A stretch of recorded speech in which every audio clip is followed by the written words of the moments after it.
कितना लेती है? ሰላም ቤተሰቦች ለጤናችሁ እንደምን አላችሁ? እንግዲህ በጣም ሲጠበቅ የነበረው ቶክሲክ የተሰኘው ሮኪንግ ስታር ያሽ የተወነበት በዚህ ዓመት እንግዲህ በጣም ትልቅ የተባለው ፊልም አንድ ብሎ ዛሬ ላይ ለእይታ እንደበቃ ማለት ትናንትና ማታ አሜሪካ ውስጥ ወይም ኦቨርሲስ ማርኬት ላይ ፕሪሚየም ሾው ነበረው እና መብራት ስለጠፋ እንኳን ላቀርብላችሁ አልቻልኩም። አድቫንስ ቡኪንጉ በጣም ተቀጣጥሎ ነበር። እንደሚታወቀው የፊልሙ ቲዘርም ሆነ ኦፊሻል ትሬለሩ ለእይታ ከበቃ በኋላ ሃይፑ በጣም ጣራ ነክቶ ነበር። በጣም ሲጠበቅ ነበር ፊልሙ።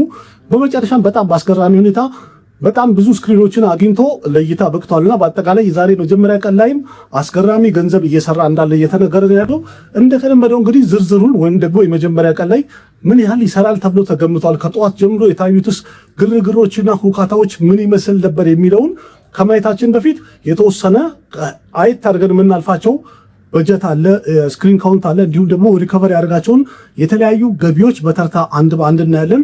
ግን በጣም በአስገራሚ ሁኔታ እስካሁን ድረስ በህንድ ሲኒማ ኢቨን በቦሊውድ በሚባል ደረጃ በዚህ ሰዓት ላይ ወይም ደግሞ በአሁኑ ሰዓት ላይ ስታር ደግሞ ይህን ያህል ከፍተኛ ሆኖ ኦፕኒንግ ዴይ ላይ የመጀመሪያ ቀን ላይ ይህን ያህል ገንዘብ ይሰራል የሚባል የከነድ ሱፐርስታር ማንም የለም የሚባልበት ደረጃ ላይ ያለ ነው። ወይም ደግሞ ሮኪንግ ስታር ያሽ ከመጣበት ከሰንድልውድ ሲኒማ ይህን ያህል ገንዘብ ይሰራል የሚባል አክተር አለ የምንልበት ደረጃ ላይ አይደለም ያለ ነው። ለምን አሁን ላይ እንዳሳየን ማለት ነው። የዚህ ደግሞ ዋና ምክንያቱ ባለፈው ማውርተንበታል።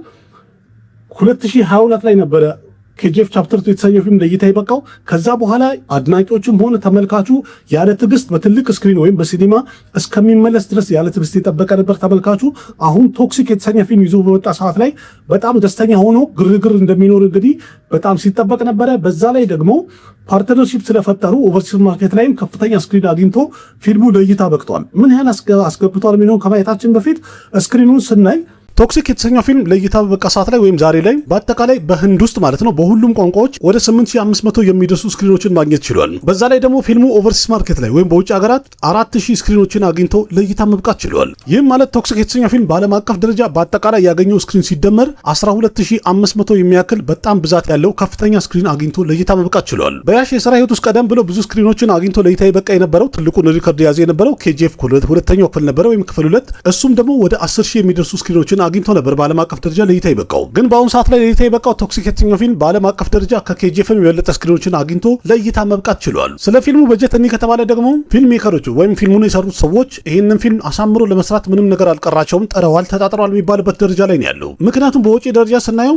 አሁንም ያሽ እስከዛሬ ድረስ በስራ ህይወቱ ከሰራቸው ፊልሞች ሁሉ በጣም ውድ የተባለና ከፍተኛ ገንዘብ የወጣበት ፊልም ሊሆን ችሏል። ፊልሙን ለመስራት እንግዲህ በአጠቃላይ ወጣበት የተባለው በጀት ወደ 600 ክሮር ነው። ይህም ደግሞ ወደ 37.3 ሚሊዮን የአሜሪካን ዶላር አካባቢ ማለት ነው። እንደዛም ሆኖ ግን በጣም በአስገራሚ ሁኔታ ፊልሙ ለእይታ ከመብቃቱ በፊት ፊልም ሜከሮቹ ወደ 500 ክሮርና ከዛ በላይ የሆነ ገንዘብ ሪከቨር ማድረግ ችለዋል ወይም ማስመለስ ችለዋል። ግን በዛው ቶክሲክ ፊልም ላይ ደግሞ ተዋናዮቹ ምን ያህል ተከፍላቸዋል የሚለውን ከበጀቱ ወይም ደግሞ ፊልሙን ለመስራት ካወጡት ውጪ መሰለኝ የወጣው መረጃ በዚህ ፊልም ላይ መሪ ተዋናዩ ወይም ደግሞ ያሽ 100 ክሮር አካባቢ የተከፈለው ሲሆን በካሽ ማለት ነው ሳይኒንግ አማውንት። ከዛ በተጨማሪ ደግሞ ረዳት ፕሮዲውሰር ስለሆነ ፕሮፊት ሼርም አለው ወይም ደግሞ ፊልሙ ትርፋማ ከሆነ በኋላ ጥቅም ይጋራል። በዛ ላይ ደግሞ እዚህ ፊልም ላይ 5 የተለያዩ ሴት አክትረሶችን እናያለን።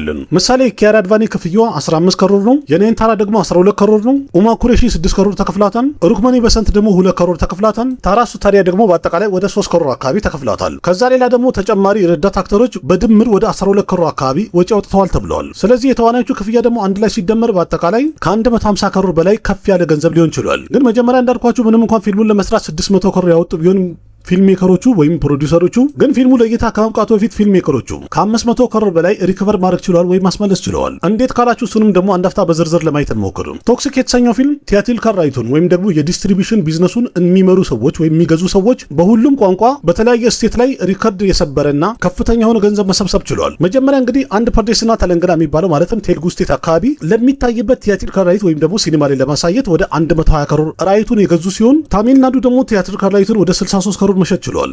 ኬሬላ አካባቢ ደግሞ 15 ክሮር አካባቢ ተሽጧል። ግን ከርናተካ አካባቢ ደግሞ ያለውን ቲያትሪካል ራይት አልሸጡትም። ምክንያቱም ፊልም ሜከሮቹ ራሳቸው ኬቪኤም ፕሮዳክሽን ዲስትሪቢዩት እንደሚያደርጉት አናውንስ አድርገዋል። ሂንዲ ማርኬት ደግሞ በሰሜኑ ዞር ብለን ስናይ ቶክሲክ የተሰኘው ፊልም በሂንዲ ራይቱ ወይም ደግሞ በኖርዝ ኢንዲያ 200 ክሮር መሸጥ ችለዋል። ማለትም እንግዲህ ቶክሲክ የተሰኘው ፊልም በሁሉም ቋንቋዎች ቲያትሪካል ራይቱን በአጠቃላይ የሸጠው 398 ክሮር መሆን ቻለ ማለት ነው። ከህንድ በተጨማሪ ፊልሙ ኦቨርሲስ ማርኬት ላይ ወይም በውጭ ሀገራት ላይ አድቫንስ ቡኪንግ በጣም ከፍተኛ ገንዘብ እንደተሸጠ ተነግሮ ነበረ። ለዛም ይመስላል ፊልሙ ኦቨርሲስ ኦቨርሲስ ላይ ወይም ደግሞ በውጭ ሀገራት ቲያትሪካል ራይቱን የሸጠው 105 ከሮር ሊሆን ችሏል። ሁሉም አንድ ላይ ሲደመር ቶክሲክ የተሰኘው ፊልም በዓለም አቀፍ ደረጃ ቲያትሪካል ራይቱን ብቻ የሸጠው 503 ከሮር ሆነ ማለት ነው። ቀደም ብለው እንግዲህ የሳውዝም ሆነ የቦሊውድ ፊልሞች ለእይታ ሲበቁ እንደሚታወቀው ከበጀታቸው ግማሽ የበለጠ ገንዘብ፣ አንዳንድ ጊዜ ደግሞ በጀቱን የሚያክል ገንዘብ ዲጂታልና ሳተላይት ራይት በመሸጥ ብቻ ሪከቨር እንደሚያደርጉና እንደሚያስመልሱ የታወቀ ነው። ግን በአስገራሚ ሁኔታ የቶክሲክ ፊልም ሜከሮች ዲጂታልም ሆነ ሳተላይት ራይቱን እስካሁን ድረስ ለገበያ አላቀረቡትም፣ አልሸጡትም። ምንም እንኳን ዲጂታልና ሳተላይት ራይቱን መሸጥ ባይችሉም ወይም ደግሞ ለገበያ ባያቀርቡትም ሚውዚክ ራይቱን ግን በሁሉም ቋንቋዎች ያለውን በአጠቃላይ 42 ከሮር አካባቢ እንደሸጡ አናውንስ አድርገዋል። ስለዚህ የፊልሙ ቲያትሪካል ራይቱን 503 ከሮር መሸጥ ችሏል። ሙዚቃውን ደግሞ 42 ከሮር መሸጥ ችሏል። ይህም ማለት ፊልም ሜከሮቹ ፊልሙን ለመስራት ብቻ 600 ከሮር እንኳን ከኪሳቸው አውጥተው ነበረ ወይም በጀት መድበው ነበረ። ግን ደግሞ ፊልም ሜከሮቹ ለሲኒማ እይታ ፊልሙ ከመቅረቡ በፊት ቀደም ብለው ፕሮዲውሰሮቹ ብቻ በአጠቃላይ 545 ከሮር ኪሳቸው ማስገባት ችለዋል ማለት ነው። በዛውም አንድ መረጃ ልንገራችሁና ፊልሙ በአጠቃላይ በዓለም አቀፍ ደረጃ ቲያትሪካል ራይቱን 503 ከሮር እንደሸጠ ቀደም ብዬ ነግሬያችኋለሁ። ስለዚህ ፊልሙ በአጠቃላይ በዓለም አቀፍ ደረጃ ሂት ለመሆን ወይም ደግሞ ስኬታማ ነው ለመባል ሌላው ቢቀር እንኳን 800 ከሮር በዓለም አቀፍ ደረጃ መሰብሰቡ ግዴታ ነው ማለት ነው። ግን ደግሞ ፊልሙ በዓለም አቀፍ ደረጃ 1000 ከሮር መድረስ ከቻለ ይህ ፊልም ሱፐር ሂት የሚል ታግ ያገኛል ማለት ነው። ከ1000 ከሮር በላይ ደግሞ እየሰበሰበና እየጨመረ ከሄደ 1200 1500 እያለ ማደግ ከቻለ ፊልሙ ቦክስ ኦፊስ ላይ በጣም በከፍተኛ ሁኔታ ብላክበስተር መሆኑን ያረጋገጠ ፊልም ይባላል ማለት ነው። ስለዚህ ይህ ፊልም እንግዲህ በቀጣይ አቀባበሉ ተወዳጅነቱን አይተን ደግሞ ሱፐር ሂት ይሆናል ብላክበስተር ይሆናል ወይስ የት ይደርሳል የሚለውን ደግሞ እድሜና ጤና ይስጠን አብረን ምን ይሆናል። እንደዛም ሆኖ ግን ፊልሙ ዛሬ ለእይታ በቃ ሰዓት ላይ ከጠዋት ጀምሮ የታየው የገቢ ሁኔታ በአጠቃላይ ምን አይነት ሂንት ሰጥቷል፣ ስንት ሊሰበስብ ይችላል ተብሎ ተገምቷል የሚለውን አንድ አፍታ ቃኘት አድርገን እናልፋለን። ይህ ፊልም እንደሚታወቀው ቀደም ብዬ አቅርቤላችሁ ነበረ። ፊልሙ ሲሰራ ራሱ የተቀረጸው በሁለት ቋንቋዎች ነው፣ በከነድና በእንግሊሽ በሁለት ቋንቋዎች ነው። ግን ደግሞ በሌሎች ደግሞ በቀሩት ቋንቋዎች ደብ ተደርጎ ወይም ተተርጉሞ ነው ለእይታ የበቃው። ግን ደግሞ ትልቁ ገበያ ያለው በሂንዲ ሆኖ ለምን በከነድ ብቻ ተሰራ ብላችሁ ልታስቡ ትችላላችሁ። አንደኛ ፊልሙ የከነድ ሲኒማ ወይም የሳንድልውድ ፊልም ነው። አክተሩም ደግሞ ተወላጅነቱ ወይም ደግሞ ውልደቱ በከነድ ነው። የራሱ የእናቱ ቋንቋ ነው ወይም የተወለደበት ቋንቋ ነው። ለዛም ይመስላል እንግዲህ በራሱ በተወለደበትና ባደገበት ቋንቋ ቅድሚያ መስራት ፈልጎ ወስኗልም ሰርተውታል። ለዛም ይመስላል ፊልሙ ከጠዋት ጀምሮ ጥሩ የትኬት እድገት ያሳየውና አሪፍ ግርግር ታየ የተባለው ትልቁም ቦታ ያዘውና ድርሻውን ያዘው በተለይ በደቡብ በሳውዝ በኩል ከርናተካ ሊሆን ይችላል። ምክንያቱም ከርናተካው ዛሬ ከጠዋት ጀምሮ በታየው ሁኔታ ሲታይ 30 ከሮር አካባቢ በግሮዝ ኮሌክሽን ያስገባል ተብሎ ተገምቷል። በጣም የሚገርመው ነገር ከርናተካ አካባቢ ይሄ ፊልም ጠዋት 11 ሰዓት ላይ እንኳን ይታያል ተብሎ በተቆረጠለትና ፕሮግራም በተደረገለት ሰዓት ላይ በዛ ሰዓት እንኳን ሃውስፉል ነበረ። ምንም አይነት አስተያየትም ሪቪውም ሳይሰማ ሰው ቅድሚያ ለማየት የተደረገ ግብግብና ሩጫ ነበረ። በዛ ላይ ደግሞ የከሰዓት የረፋዱና የማታ ቲኬቶችም በጣም ብዙ ሾዎች ሃውስፉል ናቸው፣ ሶልድ አውት ተደርጓል ቲኬታቸው ጠቅላላ ተብለዋል። ከዛ ሌላ ደግሞ ቴልጉ ስቴት ላይ ከቴልጉ ውጭ ያሉ ፊልሞች ብዙ ጊዜ ጥሩ ይሸቅላሉ። የሂንዲም ሆነ የመለያለምም የከነርም ፊልም ቢሆን ማለት ነው። ያሽ ደግሞ ያው በኬጂኤፍ በጣም ተወዳጅነትን አግኝቷል። እንደገና የከነር ሱፐርስታር ነው፣ ብዙ አድናቂም አለው። ለዛም ይመስላል ከጠዋት ጀምሮ አንድ ፐርዲስና ተለንግና አካባቢ የቴልጉ ቋንቋ ተናጋሪዎች ያሉበት ቦታ ላይ ከፍተኛ የሆነ ግርግርና የትኬት ሽያጭ መታየት ችሏል። በዛ ላይ ደግሞ የከሰዓት የረፋዱና የማታ ቲኬቶችም ገና ካሁኑ እየተቆረጠ ያለው ሲታይ ሃውስፉል እንደሆነ ያረጋገጠ ሁኔታ ላይ ደርሷል በጠዋቱ። ስለዚህ አንድ ፐርዲስና ተለንግና አካባቢ ቴልጉ ስቴት ላይ በግሮስ ኮሌክሽን በአጠቃላይ 25 ከሮር አካባቢ ይሰበስባል ተብሎ ተገምተዋል። ከዛ ሌላ ደግሞ ሁለት የሳውዝ ቋንቋዎች ይቀራሉ። አንደኛው በታሚል ማርኬት ነው። ታሚል ማርኬት ላይ ደግሞ እንደሚታወቀው የታሚል ተናጋሪዎች ስላሉ በብዛት የታሚል ፊልሞችን ብቻ ነው ማየት የሚወዱት። በሂንዲም ቢሆን እንኳን የተሰሩ ፊልሞች እዛ ብዙም እንኳን ገቢ አያስገቡም። የቴልጉ ፊልሞችንም ብዙም ሰፖርት አያደርጉም። ይህም እንግዲህ የኬጂኤፍ ተጽዕኖ ነው ሊባል ይችላል፣ ወይም ደግሞ የሮኪንግ ስታር ያሽ ስታር ደግሞ ነው ለማለት ያስደፍራል። ምክንያቱም ይሄናል ገበያ ቀዝቃዛን የተባለበት አካባቢ እንኳን ጥሩ ጅምር ማድረግ ችሏል ዛሬ ላይ። ስለዚህ ዛሬ ላይ ፊልሙ ታሚልናዱ አካባቢ 10 ከሮር አካባቢ ያስገባል ተብሎ ተገምተዋል። ከዛ ሌላ ደግሞ ኬሬላ ይቀራል። ኬሬላ ደግሞ እንደሚታወቀው የታሚል ፊልሞች ናቸው በጣም በብዛት የሚሰሩት ወይም ጥሩ ገንዘብ የሚያስገቡት። አንዳንዴ ደግሞ ቆንጆ የተባሉ የቴልጉ ፊልሞችም ምርጥ ገንዘብ ይሰበስባሉ። እንደዛም ሆኖ ግን የከነር ሱፐርስታር የተባለው ሮኪንግ ስታር ያሽ የሰራው ፊልም ይህም የኬጂኤፍ ተጽዕኖ ወይም ደግሞ የሮኪንግ ስታር ያሽ ስታር ደግሞ ለማለት በሚያስደፍር ደረጃ ኬሬላ አካባቢ ጥሩ ገንዘብ ሊሰበስብ ችሏል ተብሏል። እሱም ደግሞ ከጠዋት ጀምሮ እንደታየው ከሆነ በግሮዝ ነው የተቀመጠው 4 ከሮር አካባቢ ያስገባል ተብሎ ተገምቷል። አካባቢው ከማነሱና ህዝቡ በጣም ጽንፈኛ ከመሆኑ አኳያ ይህ ገንዘብ ትንሽ ሆኖ የሚታይ አይደለም፣ ከፍተኛ ነው። በተለይ ደግሞ እዚህ አካባቢ ላይ የከነር ፊልሞች ከነጨራሹ ይህን ያህል ገንዘብ ሰርተው ስለማያውቁ ትልቅ ሪከርድ ነው የሚባል ያህል ነው። በመቀጠል ደግሞ የምናየው በህንድ ውስጥ በጣም ትልቁ የሚባለው የገበያ ቦታ ነው ወይም ማርኬት ነው። እሱም ደግሞ ሂንዲ ማርኬት ነው፣ ሰሜኑ ማለት ነው። እንደሚታወቀው ቀደም ብሎ የሳውዝ ፊልሞች ለእይታ በበቁ ሰዓት ላይ ወይም በሂንዲ ማርኬት በተለቀቁ ሰዓት ላይ ያሉ አርጁንና የፕረባስ እንጂ ሌላ ፊልሞች ያን ያህል ኦፕኒንግ ዴይ ላይ እንኳን ጥሩ ገንዘብ መሰብሰብ አልቻሉም ነበርም። ግን ከጄፍ የተሰኘው ፊልም ለእይታ ከበቃ በኋላ በሰሜኑ በኩል ያሽም ከፍተኛ የሆነ አድናቂዎችን ማፍረት ችሏል እና ብዙ ተከታይም አለው። ግን ደግሞ የፊልሙ ቲዘር እና ኦፊሻል ትሬለሩ ለእይታ ከበቃ በኋላ ይህ ፊልም ሌላ ቢቀር እንኳን በሂንዲ 15 ወይ 20 ከሮር አካባቢ ኦፕኒንግ ዴይ ቢያስገባ ነው ተብሎ ተገምቶ ነበረ። ግን አድቫንስ ቡኪንጉን ከተከፈተ በኋላ ፊልሙ ለእይታ ሳይበቃ ስለ ፊልሙ ሳይሰማም ሂንዲ ማርኬት ላይ ፊልሙን ለማየት የሚፈልግ ሰው ኢንተረስቱ በጣም ከፍተኛ ሆኖ ታይቶ ነበረ።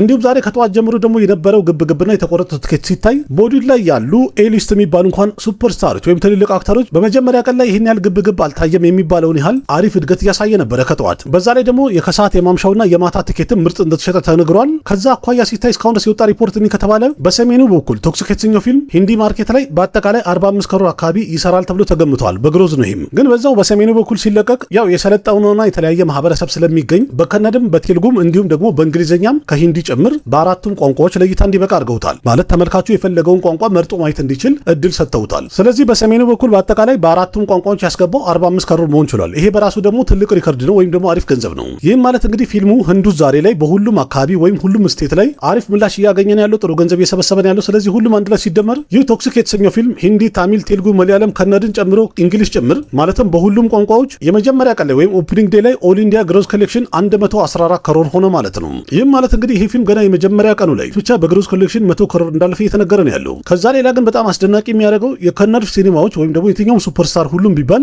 በውጭ ሀገር ላይ ወይም ኦቨርሲስ ማርኬት ላይ ዜሮ ነው የሚባለው። ይህን ያህል ብዙ አቀባበል የላቸውም። ማለትም ሌሎቹ ትልልቅ የሚባሉ የከነድ ሲኒማ ወይም የሳንድልውድ ትልልቅ ሱፐርስታሮች በውጭ ሀገራት ላይ ወይም ኦቨርሲስ ማርኬት ላይ ከ5 እና ከ7 ከሮር በላይ ኦፕኒንግ ዴይ እስከዛሬ ድረስ አስገብተው አያውቁም ነበረ። ግን በአሁኑ ሮኪንግ ስታር ያሽ በመሆኑ የተነሳ በውጭ ሀገራትም ይሄ ፊልም ትላንትና ፕሪሚየም ሾው በተደረገ ሰዓት ላይ አሪፍ ምላሽ ተገኝቶ ነበር ወይም ብዙ ሰው ተገኝቶ ነበረ። ዛሬ ላይ ደግሞ ለእይታ ከበቃ በኋላ በተለይ አሜሪካ ውስጥ ዩኤስኤም አሪፍ እድገት ማሳየት ችሏል ወይም ደግሞ ጥሩ ገንዘብ መሰብሰብ ችሏል። ስለዚህ እስካሁን ድረስ በወጣ ሪፖርት እኒ ከተባለ ቶክሲክ የተሰኘው ፊልም ኦቨርሲስ ማርኬት ላይ በውጭ ሀገራት ማለት ነው በግሮዝ ነው የተቀመጠው 21 ከሮር አካባቢ የሚያክል ከፍተኛ ገንዘብ ኦፕኒንግ ዴይ እንደሰበሰበ ተነግረዋል ወይም ደግሞ ይሰበስባል ተብሎ ተገምተዋል። ስለዚህ ሁሉም አንድ ላይ ሲደመር ቶክሲክ የተሰኘው ፊልም በዓለም አቀፍ ደረጃ የመጀመሪያ ቀኑ ላይ ወይም ኦፕኒንግ ዴይ ላይ 135 ከሮር በመሰብሰብ አስገራሚ ጅምር ማድረግ ችሏል ማለት ነው። ይህ እንግዲህ ኤስቲሜት የተደረገውና የተገመተው ነው። የመጀመሪያ ቀን ላይ 135 ከሮር ይደርሳል ከተባለ ፕሮዲውሰር ፊገር ደግሞ ነገና ከነገ ወዲያ ሲወጣ ከዚህ በላይም ሊሆን ይችላል ማለት ነው። ይሄ በጣም አስገራሚና አስደናቂ ጅምር ነው። በዛውም እንግዲህ ሮኪንግ ስታር ያሽ የፓን ኢንዲያ ሱፐርስታር መባሉን እንግዲህ ትግሉን በደንብ አጣጥፎ ቀጥሎበታል ማለት ነው። በአጠቃላይ ሲታይ እንግዲህ አንድ ብላክበስተር ኦፕኒንግ ዴይ የሚባል ነው። ምርጥ የሚባል ስራ ነው። ያው እንደሚታወቀው ከ100 ከሮር በላይ ማስገባት ኦፕኒንግ ዴይ ላይ በፓን ኢንዲያ ሮኪንግ ስታር ያሽ ምን ያህል ተቀባይነትን እንዳገኘ ስታር ደግሞ ምን ደረጃ ላይ እንዳለ በደንብ ያሳያል። ከዚህ በኋላ ፊልሙ ስንት ይደርሳል? 1000 ይደርሳል፣ 1500 ይደርሳል፣ 2000 ይደርሳል የሚለው ጠቅላላ ያለው ኦዲየንሱ ላይ ነው። ወይም ደግሞ የፊልሙ ታሪክ ቆንጆ ከሆነ ዛሬ ላይ የሚሰጠው ፊድባክ የሚሰማው የሚነገረው ነገር ቆንጆ ከሆነ አንደኛ ፊልሙን የሚያየው ወይም ተመልካች ቁጥር ይጨምራል። በጣም ምርጥ ከሆነ ደግሞ የሚደጋግመው ሰው ይበዛል።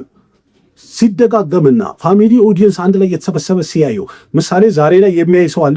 ከዛ ነገ ከነገ ወዲያ ተመችቶት የሚያይ ከሆነ ቤተሰቡን ይዞ እየጋበዘ ጓደኛውን እየጋበዘ የሚመጣ ከሆነ ምን ሆነ ማለት ነው? ፊልሙ 1000 ከሮርና ከዛ በላይ ማስገባት ቻለ ለማለት ያስደፍራል። አሁን ላይ እንግዲህ ፊልሙ ዛሬ ላይ ነው የተመረቀው። ከዚህ በኋላ አራክሻ ፐንበን የሚባል ራኪ የሚያስሩለት እህት ለወንድሟ ራኪ የምታስሩለት ፌስቲቫል አለ። በዛ የተነሳ አሪፍ የቢዝነስ ወይም የሽቀላ ቀን ያሳልፋል። በመቀጠል ደግሞ ቅዳሜ እሁድ እያለ ጥሩ ገንዘብ ይሰራል ተብሎ ፊልሙ እየተገመተ ነው ያለው። ለምን? ለፊልም አመች ሲሆኑ የተለያዩ ምርጥ ፕሮግራሞችን አቅደው ተማሙተውበታልና ያሳካለት። ልክ ዊኬንዱ ሲጨርስ አሁን አንድ ፊልም ዊኬንዱ ላይ በጣም ይወስናል የሚባለው ወይም ደግሞ ወሳኝ ነው የሚባለው የሚታየው ዊኬንዱ ላይ ነው። ልክ ዊኬንድ በቃ ሳምንቱ ሲጨርስ እሁድ ላይ ፊልሙ ምን ያህል አስገብቷል የሚለው በዝርዝር ይወጣል፣ ይነገራል። ስለዚህ ይቅ ነው እንግዲህ አሪፍ ይሆናል ብዬ ተስፋ አደርጋለሁ። ስለ ፊልሙ ያለውን ደግሞ ተጨማሪ መረጃ ካየሁት በኋላ መጥቼ አወራለሁ። እስካሁን የፈለኩትን አላገኘሁትም። እናንተ ካያችሁትና ካገኛችሁት ነው ያላችሁን ሀሳብ አስተያየት ኮሜንት ላይ ጻፉልኝ። ቪዲዮ ከተመቻችሁ ላይክ አድርጉ፣ ለጓደኞቻችሁ ሼር አድርጉ፣ ለቤቱ አዲሶቹ ሰብስክራይብ አድርጉ። ልክ እንደዚህ ከአንድ ሲኒማ ጋር የተያዙ በጣም ብዙ መረጃዎችን በዚህ ዩቲዩብ ቻናል ተራ በተራ እንጨዋወታለን። አቅራቢያችሁ ቃሲም መካ ነበርኩኝ። ደህና ሁኑ። ባባይ ना जाने कैसा एहसास है बुझती नहीं है क्या प्यास है क्या नशा इस प्यार का मुझ पे सनम छाने लगा कोई न जाने क्यों चैन होता है क्या करूँ कुछ कुछ होता है क्या करूँ हाय कुछ कुछ होता है।